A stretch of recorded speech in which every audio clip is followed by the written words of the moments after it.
Hai semua, balik lagi sama aku. Semoga kalian semua sehat dan baik-baik aja ya. Kali ini, aku mau berbagi cerita yang jujur aja, sampai detik ini pun masih sering bikin bulu kuduku berdiri dan jantungku berdebar kencang setiap kali teringat.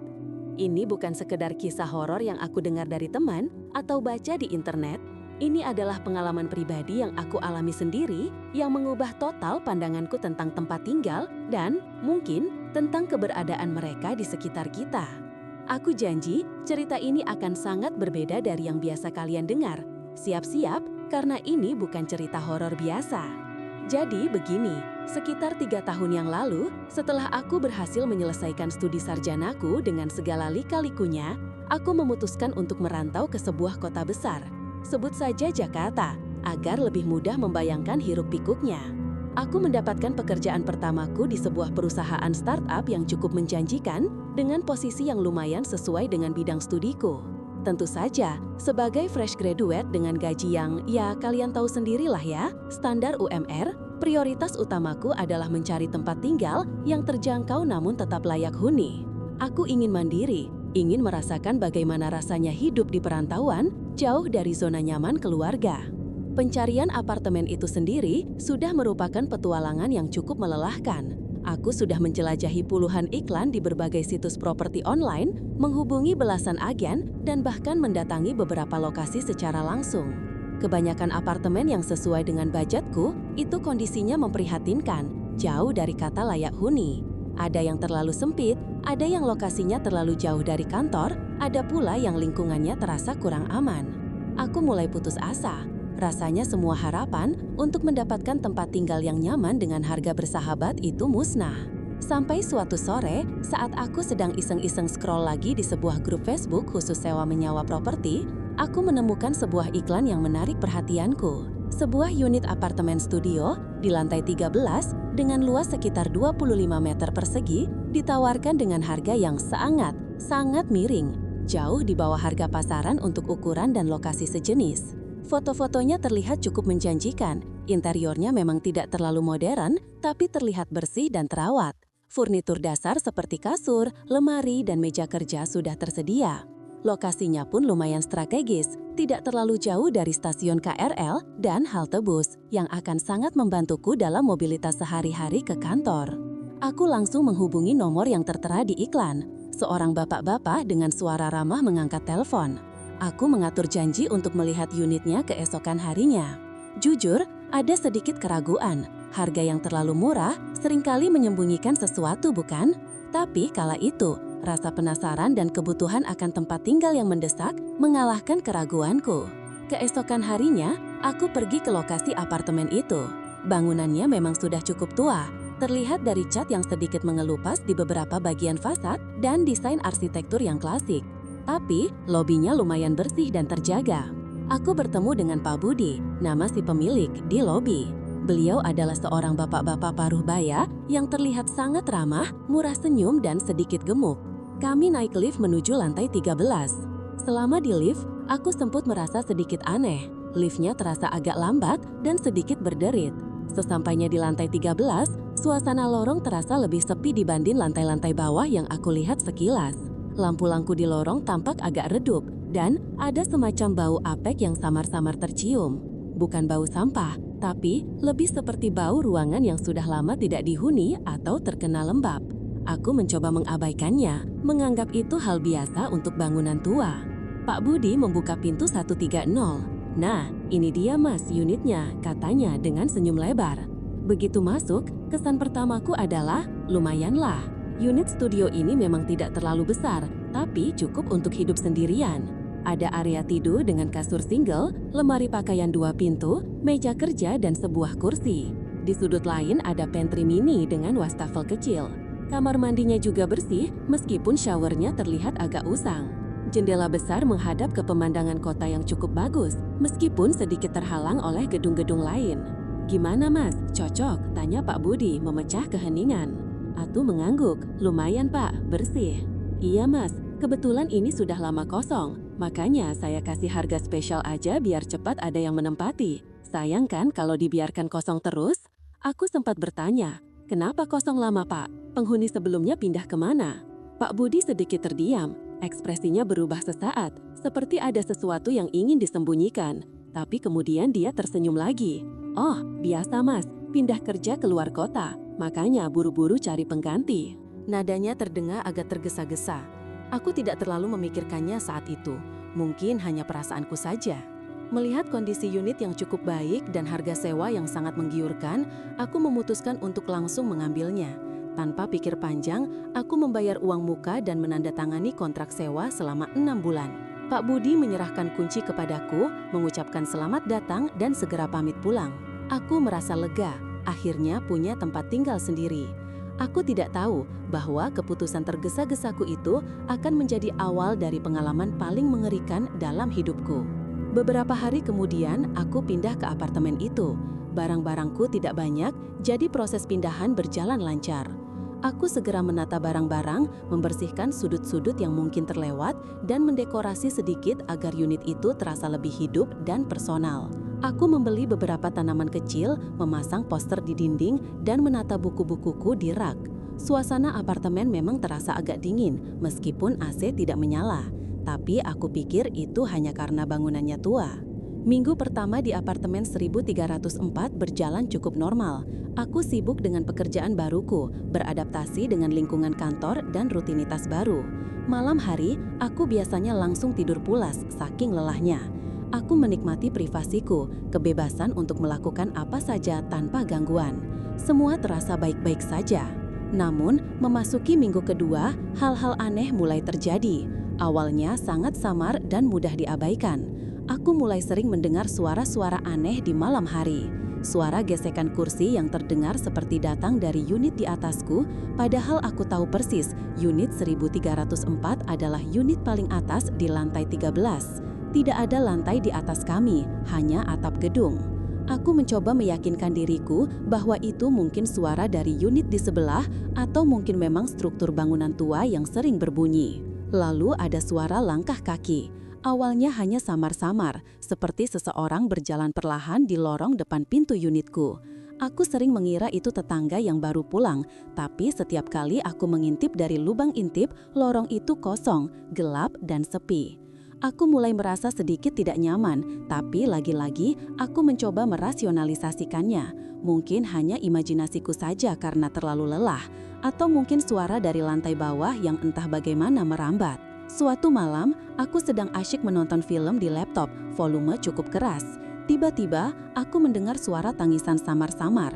Suara itu terdengar seperti suara wanita yang sedang menangis terseduh-seduh, sangat pelan tapi jelas. Aku langsung mematikan volume laptopku. Hening.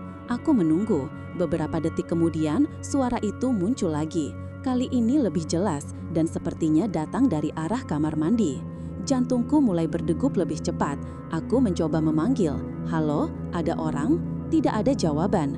Aku memberanikan diri, berjalan perlahan ke arah kamar mandi, membukanya. Kosong, tidak ada siapa-siapa. Aku memeriksa setiap sudut kamar mandi, tidak ada apa-apa. Anehnya, setelah itu, suara tangisan itu tidak muncul lagi. Aku kembali ke kasur, mencoba menenangkan diri. Mungkin itu suara dari unit lain yang pantulannya aneh, pikirku. Kejadian-kejadian kecil itu mulai menumpuk. Aku mulai sering merasa diperhatikan, seolah ada sepasang mata tak terlihat yang selalu mengawasiku dari sudut ruangan. Bulu kuduku seringkali merinding tanpa sebab yang jelas, terutama saat aku sendirian di apartemen. Udara di dalam unit juga terasa aneh. Kadang-kadang ada spot-spot dingin yang tiba-tiba muncul di tengah ruangan, padahal AC tidak menyala dan jendela tertutup rapat. Bau apek yang samar-samar saat pertama kali masuk, kini kadang-kadang bercampur dengan bau aneh lain, seperti bau tanah basah atau, yang paling aneh, bau melati yang sangat pekat. Bau melati ini seringkali muncul dan menghilang begitu saja, membuatku bertanya-tanya. Puncaknya adalah ketika barang-barangku mulai bergerak sendiri. Awalnya hanya benda-benda kecil. Kunci motorku yang aku letakkan di meja dekat pintu, tiba-tiba aku temukan di lantai beberapa langkah dari meja. Aku pikir aku lupa atau ceroboh. Lalu charger ponselku yang aku letakkan di samping kasur. Keesokan paginya aku temukan di bawah lemari. Aku mulai merasa ada yang tidak beres. Aku bukan orang yang pelupa atau ceroboh sampai seperti itu. Aku mulai sulit tidur. Setiap malam, aku berbaring di kasur, telingaku tegang, mencoba menangkap setiap suara aneh. Suara langkah kaki di lorong depan pintu menjadi lebih sering dan lebih jelas. Terkadang, aku bisa mendengar suara gesekan yang lebih berat, seperti seseorang menyeret sesuatu di lantai. Aku juga mulai sering mendengar suara ketukan di dinding, kadang di dinding kamar tidur, kadang di dinding kamar mandi. Ketukannya tidak beraturan, kadang pelan, kadang sedikit lebih keras. Mimpi buruk mulai menghantuiku. Setiap kali aku berhasil tertidur, aku selalu bermimpi tentang seorang wanita berambut panjang. Wajahnya selalu tidak jelas, tertutup oleh rambutnya yang hitam legam. Dia selalu berdiri di sudut kamar tidurku, membelakangiku. Aku tidak bisa melihat wajahnya, tapi aku bisa merasakan kesedihan yang mendalam memancar darinya.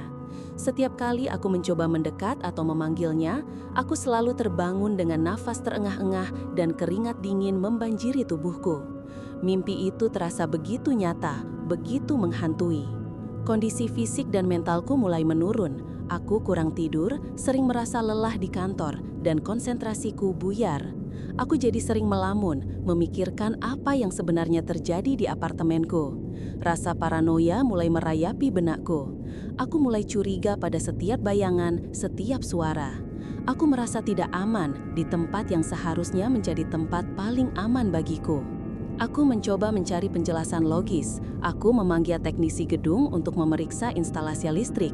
Barangkali lampu kedap-kedip atau mati sendiri itu karena masalah listrik. Teknisi datang, memeriksa semuanya, dan bilang tidak ada masalah sama sekali. Semua normal, Mas, katanya. Aku juga sempat bertanya pada satpam gedung yang sering berjaga di lobi malam hari. Aku bertanya, apakah ada unit yang kosong di lantai 13 atau apakah ada penghuni lain yang sering membuat keributan di malam hari? Satpam itu hanya menatapku dengan tatapan yang sulit diartikan, lalu menggeleng. Di lantai 13 memang sepi, Mas, jarang ada yang betah lama-lama. Kalimat itu, entah kenapa, membuatku makin merinding. Suatu malam, ketakutanku mencapai puncaknya. Aku sedang bersiap tidur. Lampu utama sudah kupadamkan, hanya menyisakan lampu tidur kecil di samping kasur. Tiba-tiba, pintu kamar mandiku yang sudah kututup rapat, bahkan kukunci dari luar, terbuka sendiri dengan perlahan. Kreak, suaranya memecah keheningan malam. Aku terpaku di tempat tidur, jantungku berdegup kencang seperti genderang perang. Aku menatap ke arah pintu kamar mandi yang kini terbuka sedikit, memperlihatkan kegelapan di dalamnya. Aku mencoba memanggil, "Siapa di sana?" Suaraku bergetar. Tidak ada jawaban, hanya keheningan yang mencekam. Aku memberanikan diri, mengambil senter di ponselku dan menyalakannya ke arah kamar mandi. Kosong, tidak ada siapa-siapa. Aku berjalan perlahan, mencoba menutup kembali pintu kamar mandi, tapi saat tanganku menyentuh gagang pintu, aku merasakan hawa dingin yang luar biasa menusuk kulitku. Dinginnya bukan seperti dinginnya AC, melainkan dingin yang lembab dan menusuk tulang, seolah-olah ada es di dalam ruangan itu. Aku segera menutup pintu itu dan menguncinya lagi, kali ini dengan tanan gemetar. Aku langsung lari kembali ke kasur, menyelimuti seluruh tubuhku dan mencoba memejamkan mata. Tapi sia-sia, aku tidak bisa tidur sama sekali malam itu. Aku hanya berbaring, gemetar, menunggu pagi tiba. Setelah kejadian pintu kamar mandi itu, aku tahu aku tidak bisa lagi mengabaikan semua keanehan ini. Ini bukan lagi imajinasiku, bukan lagi halusinasi karena kelelahan. Ada sesuatu yang tidak beres di apartemen ini. Aku mulai merasa sangat tidak aman. Aku harus mencari tahu. Keesokan harinya, di kantor, aku memanfaatkan jam makan siangku untuk melakukan riset. Aku mencari informasi tentang apartemen ini di internet. Aku mulai dengan nama apartemennya, lalu mencoba mencari berita-berita lama yang mungkin terkait dengan bangunan ini. Aku scroll terus, dari satu halaman ke halaman lain, dari satu forum ke forum lain. Dan akhirnya, aku menemukannya. Sebuah artikel berita lama dari beberapa tahun yang lalu dengan judul yang mencolok, "Wanita muda ditemukan tewas di apartemen XX, diduga bunuh diri."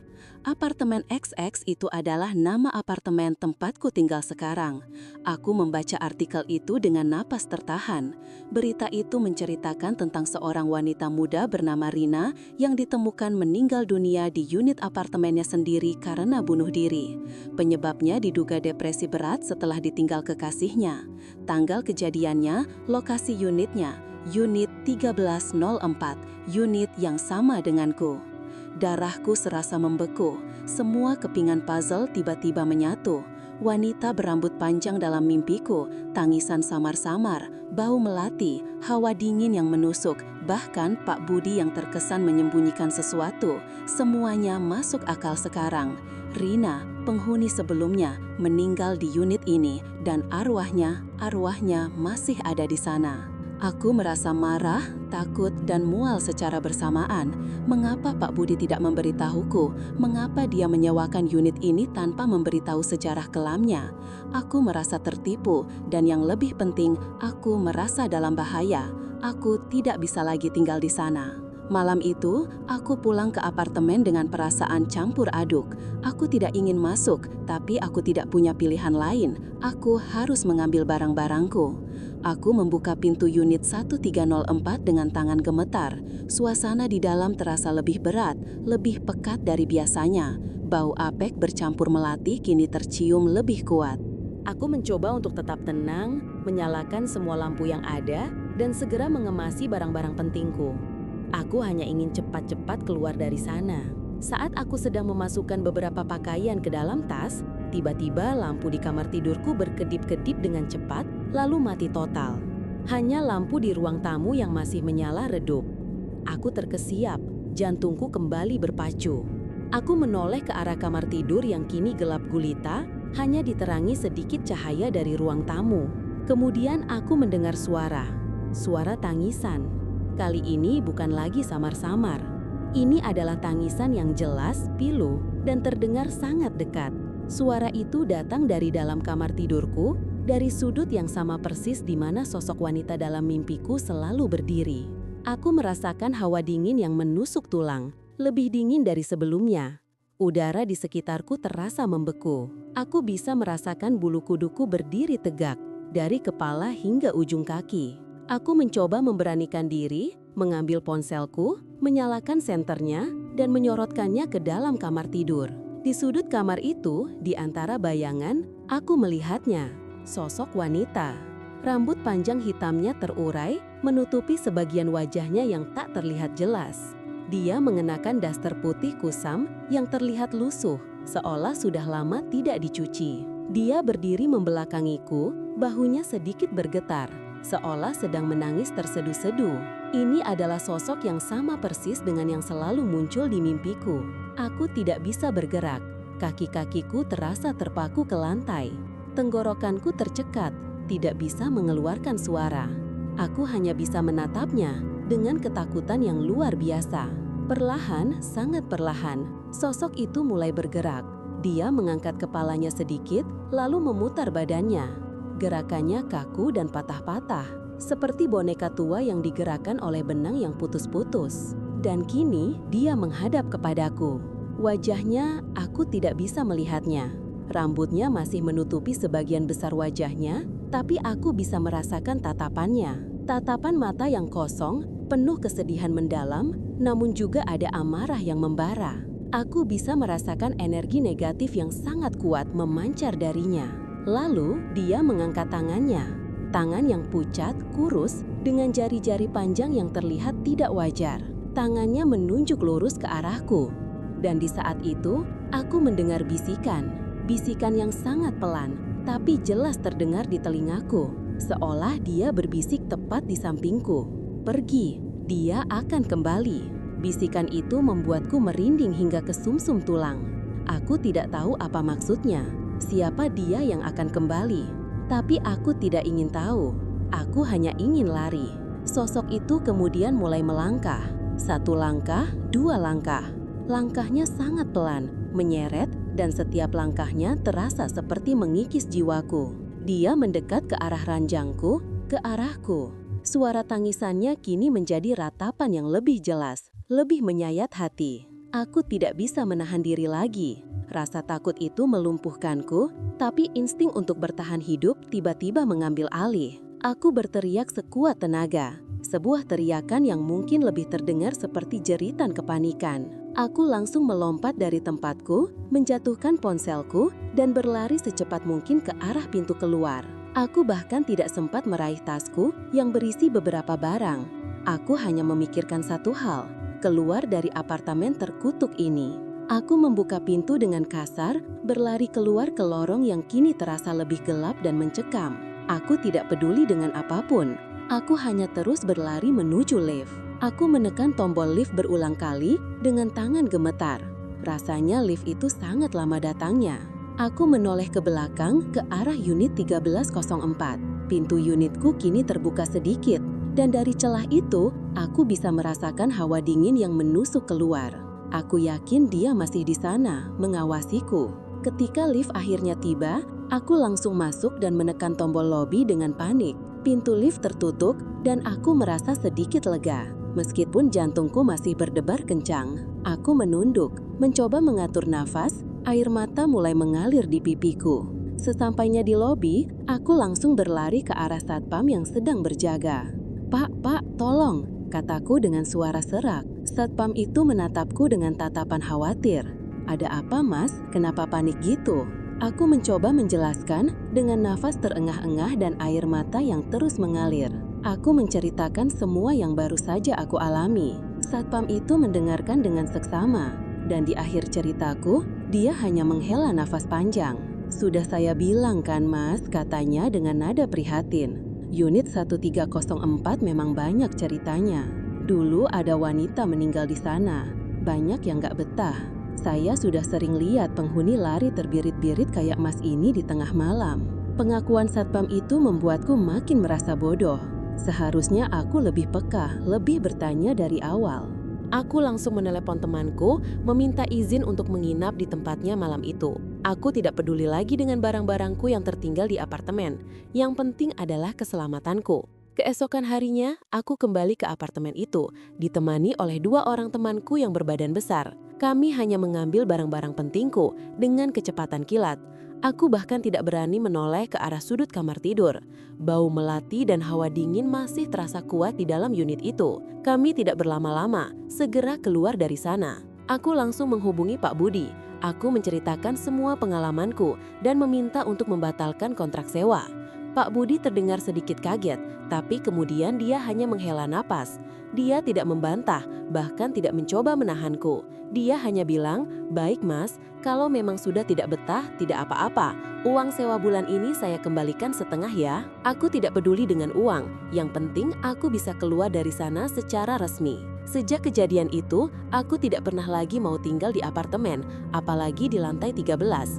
Setiap kali aku mendengar cerita tentang apartemen horor atau melihat bangunan apartemen tua, bulu kuduku pasti langsung merinding. Trauma itu masih membekas dalam diriku, dan aku yakin aku tidak akan pernah melupakan malam mengerikan di unit 1304 itu. Itu dia cerita dari aku. Gimana menurut kalian? Pernah ngalamin hal serupa? Atau mungkin kalian punya cerita horor apartemen sendiri yang lebih mengerikan? Jangan ragu untuk share di kolom komentar ya. Aku penasaran banget dengan pengalaman kalian. Dan jangan lupa, kalau kalian suka dengan cerita ini, like, subscribe, dan nyalakan lonceng notifikasi biar nggak ketinggalan cerita horor lainnya dari aku. Sampai jumpa di video berikutnya. Tetap waspada ya.